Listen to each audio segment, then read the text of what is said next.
আসসালামু আলাইকুম। আজকে আমরা মশলা কষিয়ে নিছি, তারপর হলুদ মরিচ দিয়ে দিছি, তারপর তৈল দিয়ে দিছি এবং মশলা কষিয়ে তারপর আমি এই জায়গায় বগনা মাছের রেসিপি, যেহেতু সামুদ্রিক মাছ তো সেই জন্য তো অবশ্যই মশলা কষিয়ে নিতে হবে। আর সামুদ্রিক মাছ, বড় মাছ, বগনা মাছের সাধারণত একটা কাটাই থাকে, বেশি কাটা থাকে না। তো আমার বাচ্চারা যেহেতু কাটার কোনো মাছ পছন্দ করে না, সেই জন্য ওদের জন্য রান্না করছি। ওরা ওরা খায়, ওরাও কাটা পছন্দ করে না, আমি অতটা পছন্দ করি না। আর দেখা যায় কি কাটা মানে কাটা হইলে মাছ মাছ মাছ খাওয়া যায় না।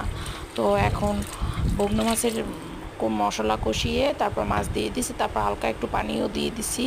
আর মাছের সাথে আমি এবার ডিম সেদ্ধ করে ভেজে নিছি, ডিমগুলাও দিয়ে দিতে আসি।